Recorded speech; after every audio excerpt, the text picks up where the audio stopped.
Giving honor to God, to our pastor, Reverend Jason Lawrence Turner, to all the clergy, our public officials, and to most of all, the family of Tyre Nichols.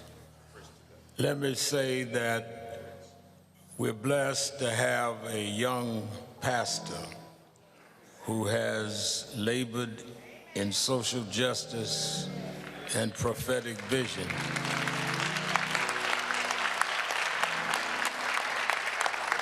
And who immediately said to let us celebrate Tyree here at this great church. People like Jason Turner are not born in the ministry every day. That's right. A lot of ministers show up when the cameras show up and leave when the cameras leave. That's right. But he's been with us in Nan for many years. That's right. And he's a great giant in his own right. Give a hand to Reverend Jason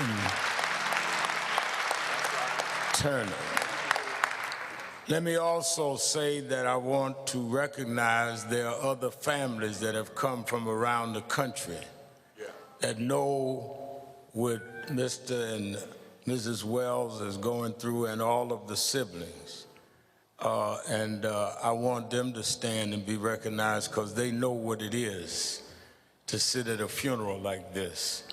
And I know the family of George Floyd is here. Stand up. Brandon, Phalonis, the family, Botham John's sister is here. The mother, Phalonis and Kiki is here, of the Floyds. There's Botham John's sister, and Brandon, the mother of Eric Garner from New York, is here. Gwen Carr. The mother of Breonna Taylor, Tamika Palmer, is here.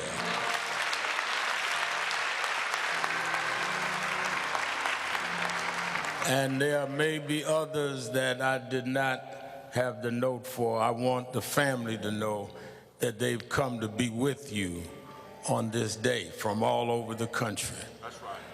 And we thank from the White House, the president talked to the family, but sent a delegation led by the former mayor of Atlanta, who now is running policy and social engagement in the White House, Mayor Keisha Lance Bottoms.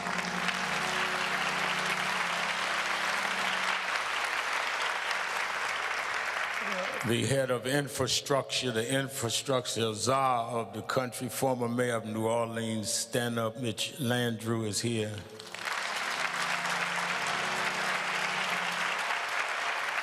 The fighting congresswoman from Houston, Texas, fighting for reparations in the Congress, Sheila Jackson Lee is here.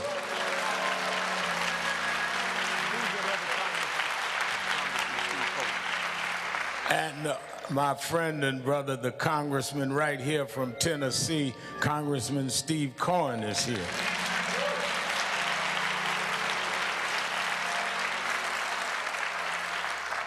Many years ago, there was a controversy in California, and there was one that stood up for justice, and I watched them grow as they fought and took a balanced and principled stand, supporting what was right, even when it wasn't popular. And they grew from one office to another. Every office they ran for, they predicted you couldn't win. The political polling told them they couldn't win. And they kept beating the polls. And they told her she shouldn't be here today. But the snow backed up, and she's here. The Vice President of the United States, Kamala Harris.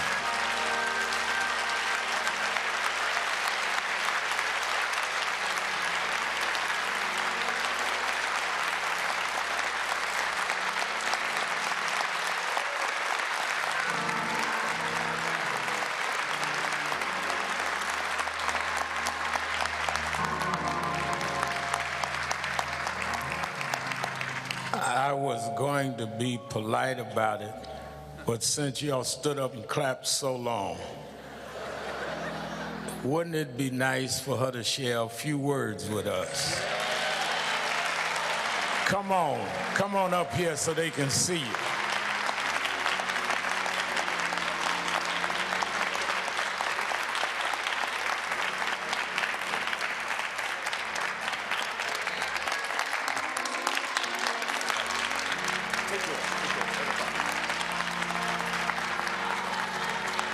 Good afternoon, church.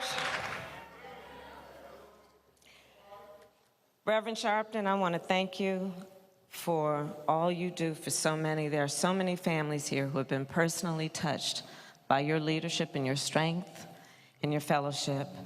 Reverend Dr. Lawrence Turner, thank you for welcoming us. Keisha Lance Bottom, Mitch Landrew. We are here on behalf of the people of our country and our President, Joe Biden. And we are here to celebrate the life of Tyre Nichols. Mrs. Wells, Mr. Wells, you have been extraordinary in terms of your strength, your courage, and your grace.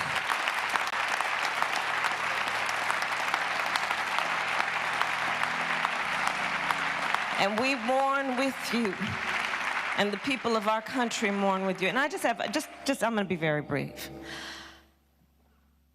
Mothers around the world,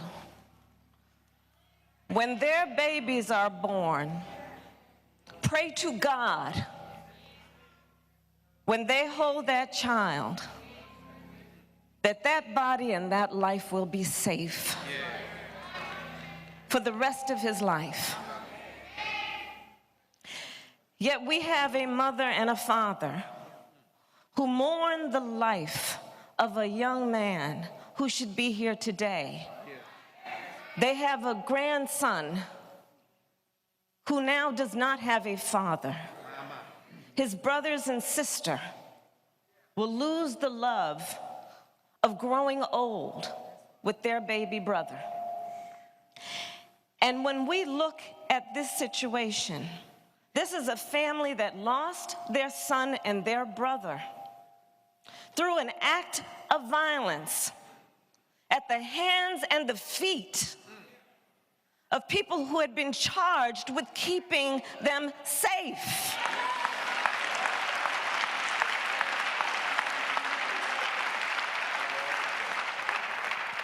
And when I think about the courage and the strength of this family, I think it demands that we speak truth. And with this, I will say, this violent act was not in pursuit of public safety. That's right.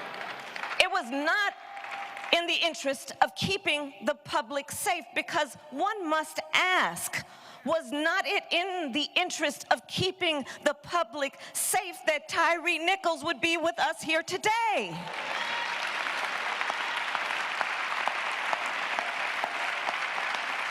Was he not also entitled to the right to be safe? So when we talk about public safety, let us understand what it means in its truest form. Tyre Nichols should have been safe. That's right. That's right. So I'll just close by saying this. I was, as a senator, as a United States Senator, a co-author of the original George Floyd Justice and Policing Act. And as Vice President of the United States, we demand that Congress pass the George Floyd Justice and Policing Act. Joe Biden will sign it. And we should not delay, and we will not be denied. It is non-negotiable. And with that, I'll just, Pastor, if you don't mind, one of my favorite verses in Scripture is Luke chapter 1, verse 79, which tells us God will help us to shine a light upon those who sit in darkness and in the shadow of death, to guide our feet in the way of peace. Let our memory of Tyree shine a light on the path toward peace and justice. Thank you.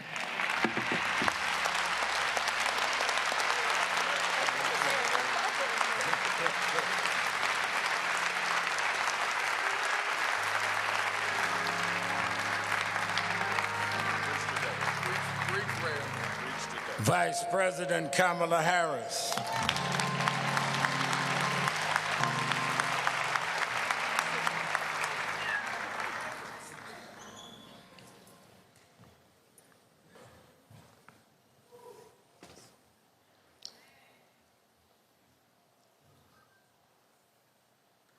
I want you to turn your attention very briefly to the 37th chapter of Genesis. It reads, "So Joseph went after his brothers and found them near Dothan. But they saw him in the distance, and before he reached them, they plotted to kill him. Here comes that dreamer," they said to each other. "Come now, let's kill him and throw him into one of the cisterns and say that a ferocious animal has devoured him." May God add a blessing to the reading of his word.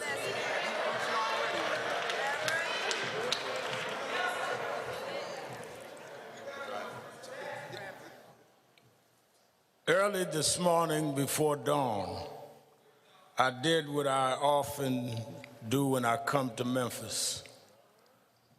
I went out to the Lorraine Motel. As a youngster, I joined SCLC Operation Breadbasket. I had been a boy preacher in the Church of God in Christ, and my mother was concerned when I was 12 that I was getting too involved in looking at activism and Adam Clayton Powell and others. She took me to my bishop, Bishop F.D. Washington, who said, "I know what to do with him," and he brought me to Reverend William Jones, who led Dr. King's organization in New York, and Reverend Jesse Jackson. And at 13, the year Dr. King died, I was 13 years old. I became youth director of the chapter in New York. So it was my growing up in the King movement in the North after his death that makes me come to the Lorraine Hotel and look at the spot that Dr. King died. This morning, I took my youngest daughter, Ashley, with me. And in all of the ice, I told the story of how Dr. King had came to Memphis to fight for garbage workers, city employees that had no safety. 2 had been killed with a malfunction. And here we are, Ashley, 55 years later, looking at the balcony where Martin Luther King shed his blood for city workers, for black city workers, to be able to work in the police department, work in sanitation. And the reason why, Mr. and Mrs. Wells, what happened to Tyree is so personal to me is that 5 black men that wouldn't have had a job in the police department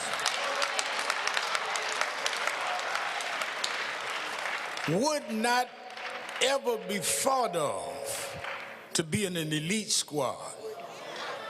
In the city that Dr. King lost his life, not far away from that balcony, you beat a brother to death.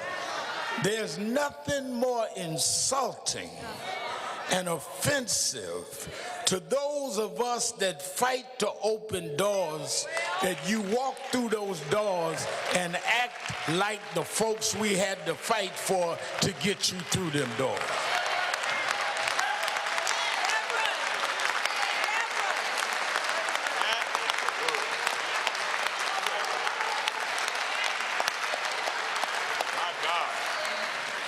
You didn't get on the police department by yourself. The police chief didn't get there by herself. People had to march and go to jail, and some lost their lives to open the doors for you. And how dare you?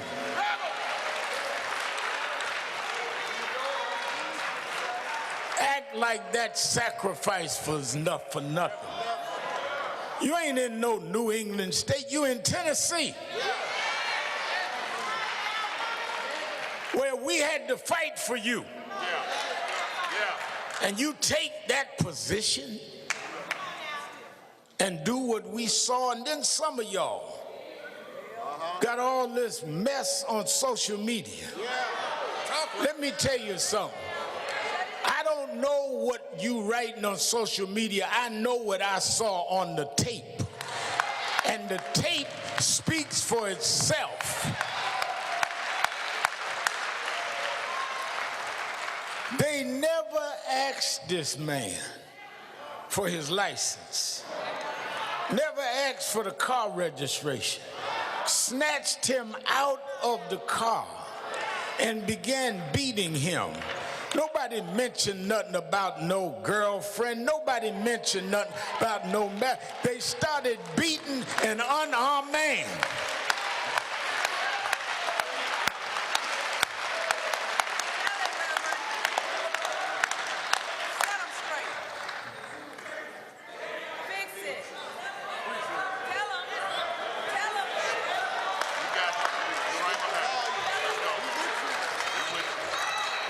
In the city that they slayed the dreamer,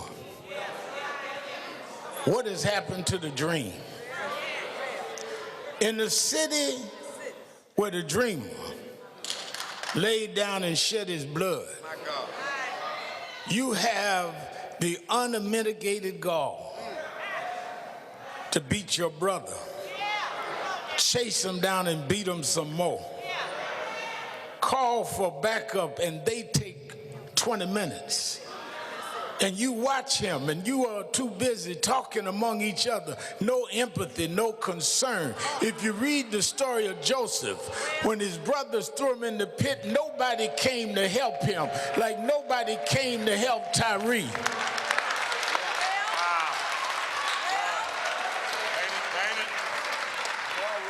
Waiting on ambulance service that didn't show up until it's too late.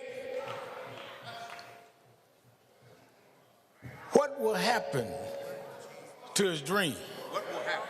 Well, we'll just tell them something else happened, but we are going to throw him in a pit. But I come to Memphis today to tell you the same mistake Joseph's brothers made is a mistake you made. You thought you threw Joseph in a pit. You thought you threw Dr. King's dream in a pit.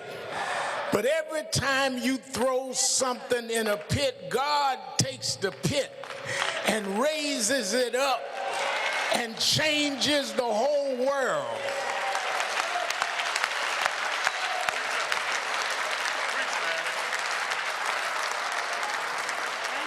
Let me be clear. We understand that there are concerns about public safety. We understand that there's needs to deal with crime. But you don't fight crime by becoming criminals yourself.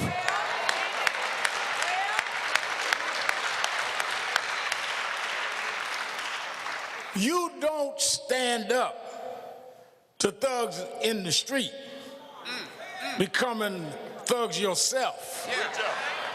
You don't fight gangs by becoming 5 armed men against an unarmed man. That ain't the police, that's punks.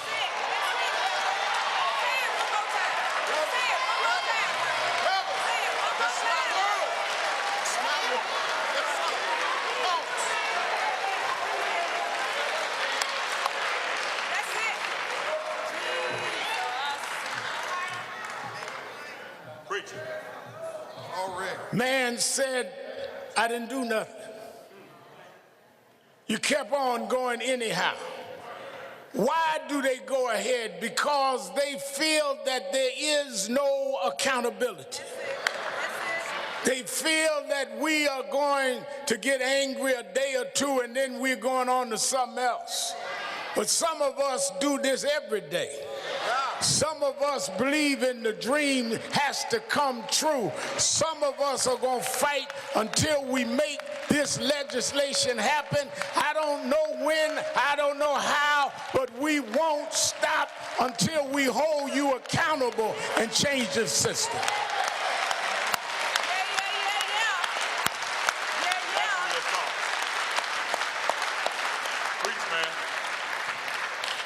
Why do we want to see the George Floyd Justice in Policing Act passed? Because then you have to think twice before you beat Tyre Nichols. You think twice before you shoot at someone unarmed. You think twice before you chokehold Eric Garner. You think twice before you put your knee on Eric Garner's, on George Floyd's neck. Because if you don't have qualified immunity, your wife would be telling you before you leave home, behave yourself. Because we could lose the house. We could lose the car. Behave yourself. Because our savings can be gone. You want to be a tough guy? Well, let's get rid of qualified immunity and see if you learn the same manners you have on the white side of town. You'll have some manners on the black side of town.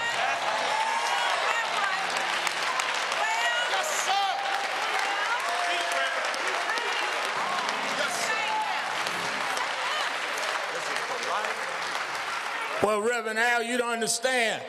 How are they going to keep crime down in the black community and at the same time not be tough and rough? Well, they do it the same way they do it on the white side of Memphis, and they keep the crime down without being rough and tough. How do you have the same department that can keep crime down on one side of town without beating folk to death? But you can't do it on the other side of town unless you feel that you can get away with it there. I can't speak for everybody in Memphis. I can't speak for everybody gathering. But for me, I believe if that man had been white, you wouldn't have beat him like that night.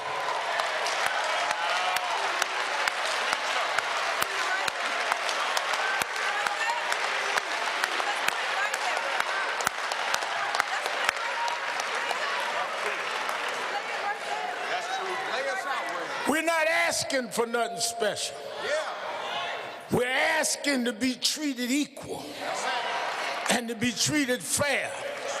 And just like they marched and boycotted and went to jail for 9 years from the 55 Montgomery bus boycott to the 64 Civil Rights Act, we're going to pay the same dues to get this George Floyd Justice and Policing Act.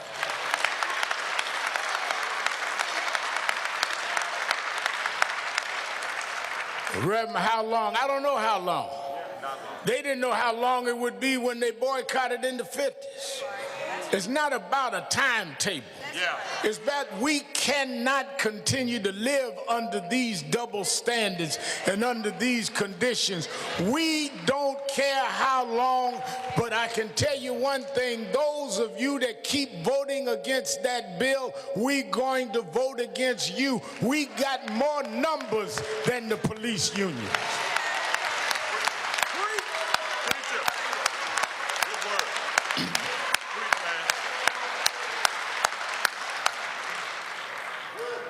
I believe that God will do for us what we'll do for ourselves.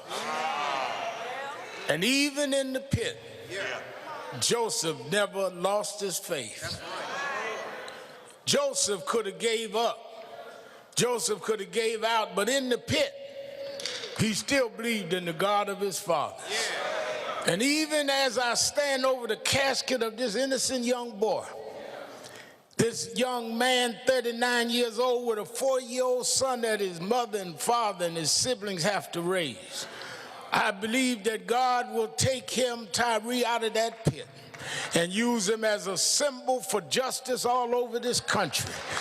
I believe that babies unborn will know about Tyre Nichols because we won't let his memory die. We're going to change this country because we refuse to keep living under the threat of the cops and the robbers.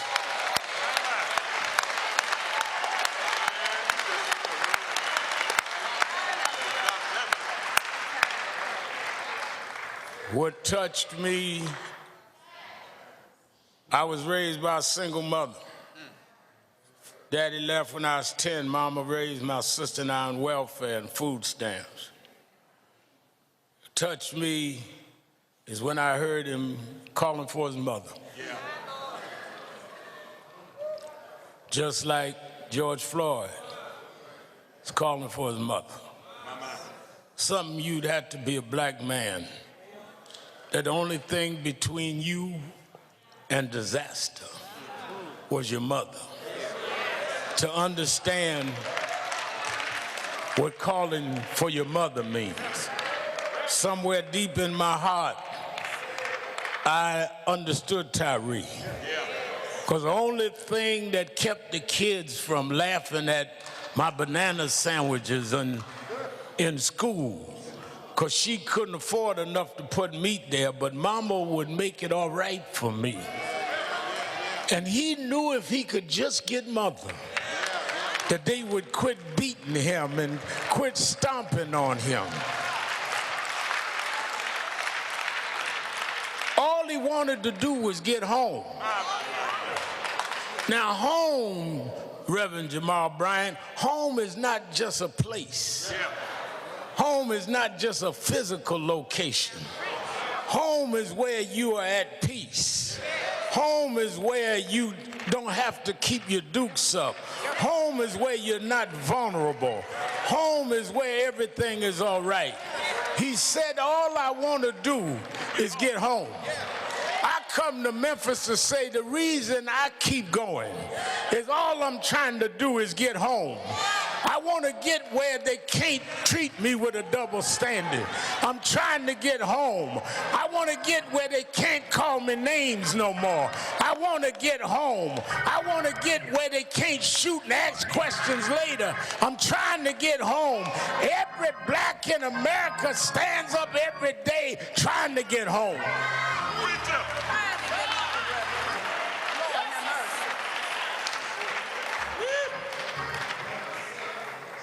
Last night, we went to Mason Temple, Church of God in Christ.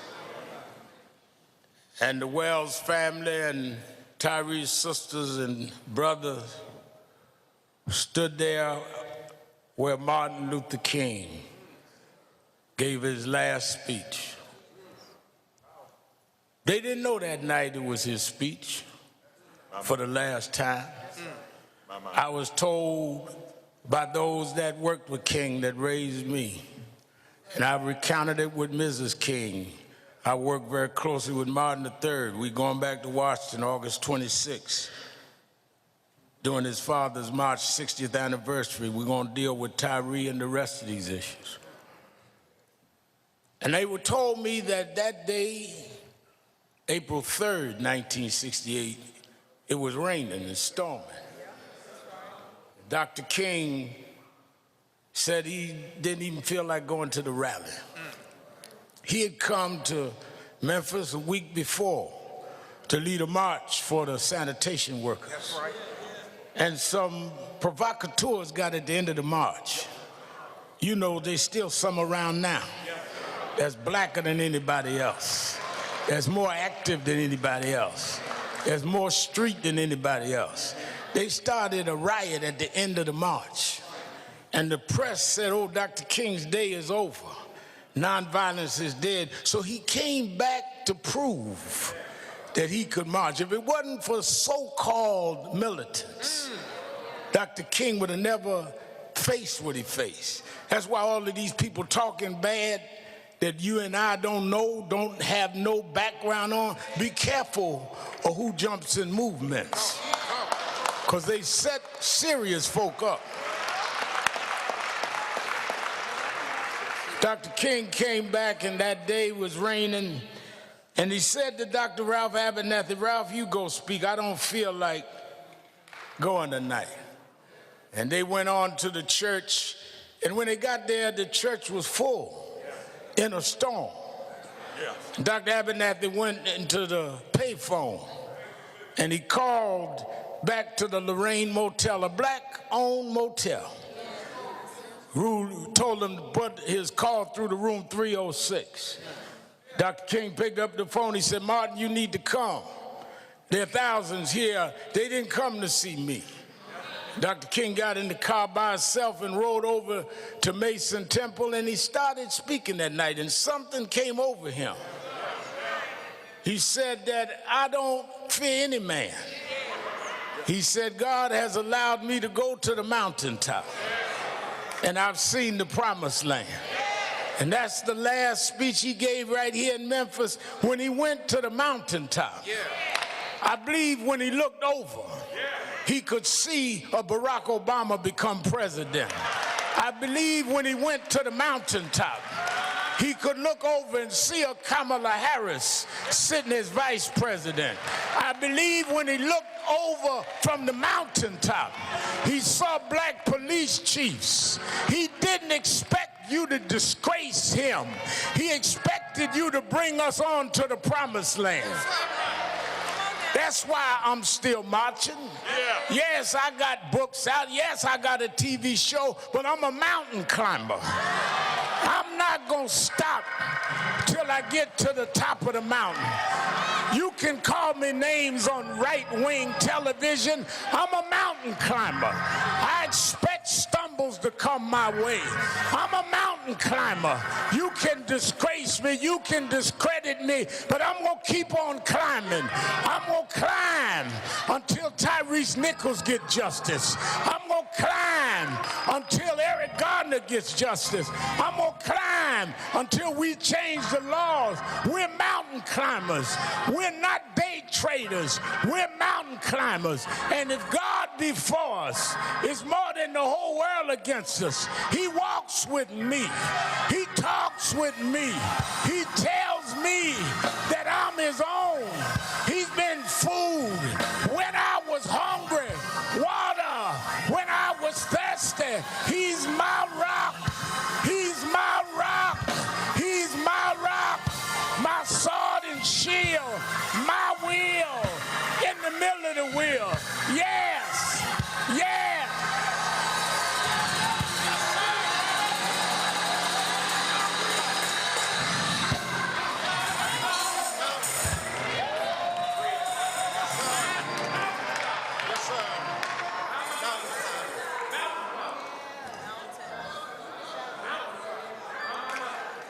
Let us have a call to action. Let us go forward to get justice. Let us all be mountain climbers. Don't stop till we get to the top. Many years ago, there was a young boy killed at a boot camp in Florida. Those in charge killed this boy. There was a young lawyer that called me in New York and asked me to come and stand with the students in Tallahassee, Florida. And I went down and we led some marches. After that, a couple of years later, he came to see me with a man I just started Politics Nation then, and he wanted me to meet this man. This man sat in my office and told me that a wannabe security guard had killed his son. I had not heard of the case. But the man started crying, telling me about his son, Trayvon Martin. And as I looked at his tears and looked at this lawyer, I thought about how I never saw my father cry for me. And I said, if I can help, I'll help. And we started the Trayvon Martin movement. We called a national march. I got some of the radio announcers that help us, and we put 10,000 people in that little town in Florida. The morning of that march, my mother died. And they thought I would not come. And I started to turn around. But I said, no, my mother would have wanted me to stand up for Trayvon. And that lawyer and I have been locked shoulder to shoulder ever since. He's known now all over the world as the Attorney General for Black America.